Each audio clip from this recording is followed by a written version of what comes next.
Welcome to the Midday Show with J.R. Bjornson, Episode 7. Today's date is Tuesday, August 11th, 2026. Hope everybody is having a wonderful day. Coming up on the podcast, we're going to talk about the time my appendix nearly burst. Spoiler, I did survive because it's been like 20 some years, 24 years, and I'm still here. So I hate to be the spoiler, but we're going to talk about, that process and what I went through, and just like the common surgeries that happen all the time that maybe we don't think about. And I'll be asking you the, question as well.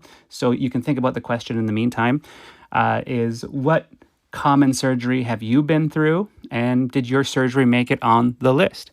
But it's not a podcast. It's not the Midday Show without the international interesting days that we celebrate on the calendar of weird celebrations.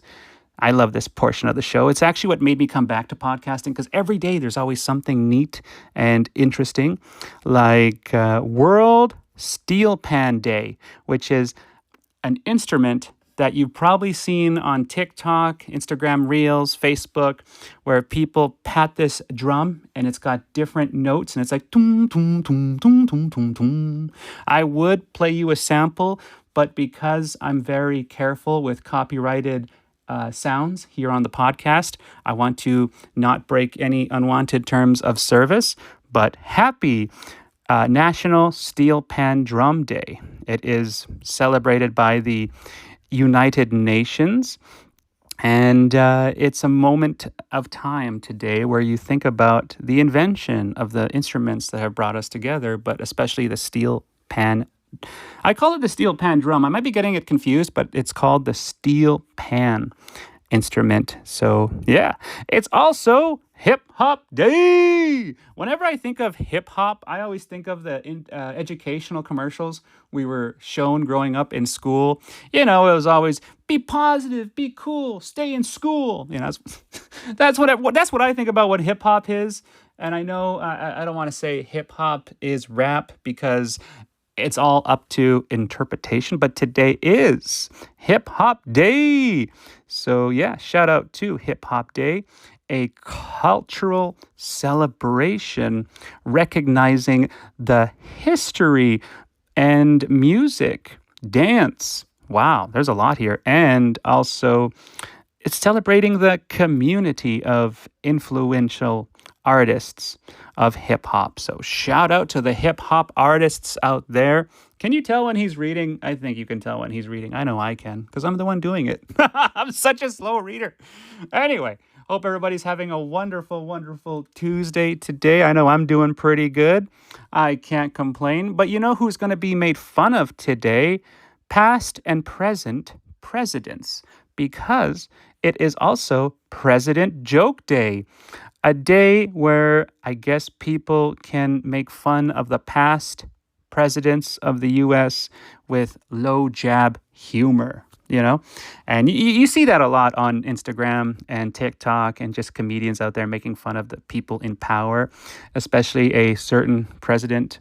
Of course, I'm very family friendly until the end, so I don't want to risk making any jokes myself. Plus, you never know when your buddy ends up getting invited to America, so I don't want to risk making fun of anyone then getting invited, So today is dedicated to making fun of those people in power.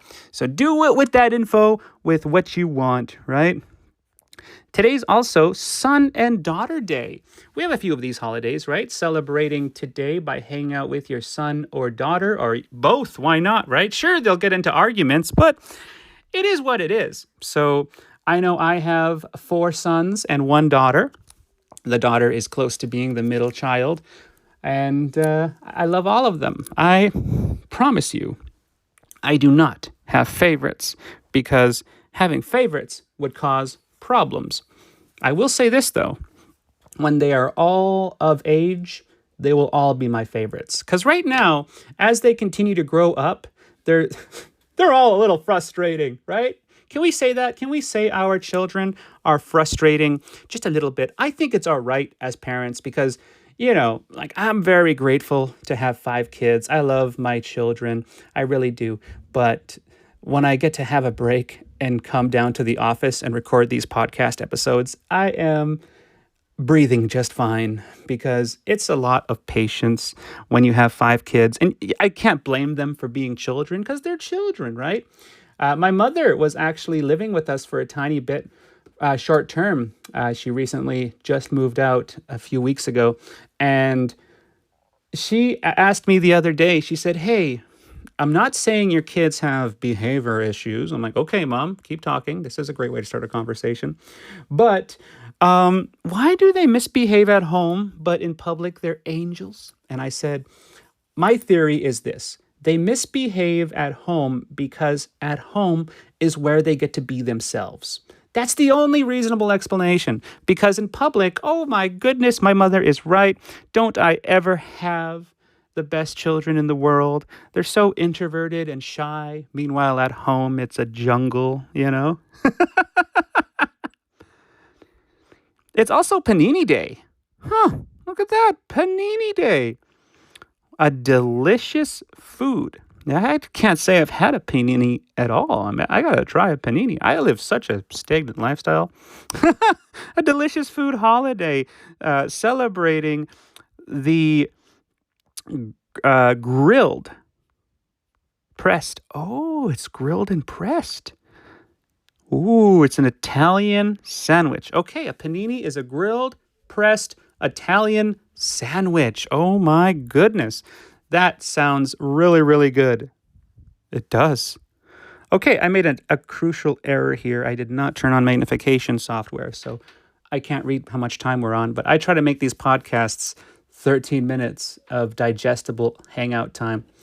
But where was I? Now that we're done celebrating today's weird and odd and fun little international holidays that aren't actually holidays because that would just everybody would have too much time off work. Let's move on to appendix conversations. I woke up needing to really, really use the washroom today. And last time I had this much pain, don't worry, it ended up being nothing. I just really had to number 2. So I remembered the time when I was about 9 years old. Oh my goodness, what is that? 31. Oh my goodness. 26 years ago, I was 9 years old, and I had to have my appendix removed because it was going to burst. And we were traveling at the time, visiting family members. My mother was dating her ex-husband at the time, and we were visiting their mom in Manning, Alberta. And I remember waking up at 1 a.m, crying. Like I had the worst stomach pain imaginable. It felt like I needed to take the biggest number 2, but nothing was refusing to leave my body in the basement. So my mom finally took me seriously and took me to the hospital. I was so grateful my mom took me to the hospital. There's always one parent that's a little chill about the pain and another parent that takes you word for word. So fortunately, my mother was like, "We have to take him to the hospital. I don't care. We're taking him to the hospital." Meanwhile, my stepdad was like, "He's probably just not feeling good. It's fine. He'll get over it in the morning." Well, they took me to the hospital, thank golly. And what do you know it? They found out something to do with my blood count, my blood cells or whatever. It was appendicitis. And they originally, did the testing and well, here, let's make you have a bowel movement, see if that gets rid of the pain. Because everything is a guess until, that you figure it out with doctors, I assume. And sure enough, I got flown emergency medevac to Grand Prairie, where they operated on me, and I stayed in the hospital for about 3 days. Or was it 4? 3 or 4 days. Then we made the worst painful drive back to Saskatchewan, and I was still getting over this surgery. Every single bump we hit, it was like, doo, doo, doo, doo, doo. Every single bump we hit, it hurt. It hurt something fierce because I was still getting over the surgery, but it didn't end there. About 8 days later, I was back in school, life was good, and all of a sudden, my teacher's assistant, Mrs. Lutkin, noticed my shirt was leaking. It was leaking this weird yellow liquid. And I thought I had just spilt like juice on my stomach. I didn't know I was dealing with an infection. Fortunately, she got my mom to come pick me up and she said, "Hey, I think your son is having an infection. You really have to take him to the hospital or a doctor." So my mom took me to the walk-in doctor because already waiting room ER times were terrible back then. And this was only, 99, 98. And the doctor said, "Yep, you are infected. Let's take you to the hospital." So I stayed in the hospital for a little bit, another 2-3 days, and they gave me antibiotics. And then I was back to school. They removed my staples. It was great. Not the school, the doctor, obviously. So it got me thinking, for today's podcast question, which you can answer by sending me emails anytime. The email address is live. I just got the information that it's ready to roll and accept your thoughts. It is podcast@blindguycomedy.com. Again, that is podcast@blindguycomedy.com. Because if you didn't know this, I perform stand-up comedy and I have everything under one umbrella. So podcast@blindguycomedy.com. The question is, what was one surgery that you went through that was painful and maybe the recovery was harder than you expected? I bring up the appendix surgery only because we had to drive. My mom drove me home from Grand Prairie and all the way to Prince Albert, Saskatchewan, which is a hefty, 12, 13-hour drive.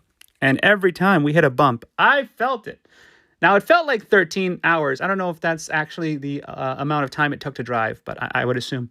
So what was your painful surgery? And did you know the most common surgery out there right now is gallbladder removal surgery? So if you had a gallbladder and it got removed, guess what?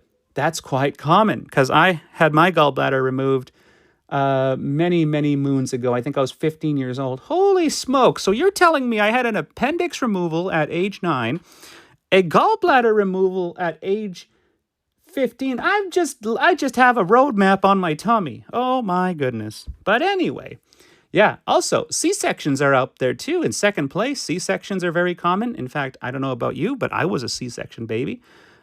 Because my wife was also a C-section baby. And I bring that fact up because I think C-sections are more common. Is that I think that's what they call a cesarean, is a C-section, which is they had to cut the tummy open so the baby can be delivered.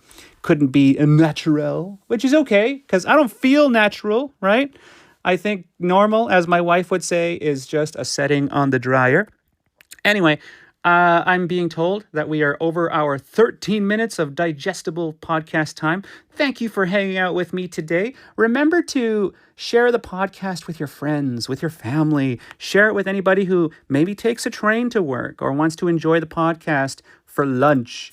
We will be going back to our normal upload time at 8 a.m.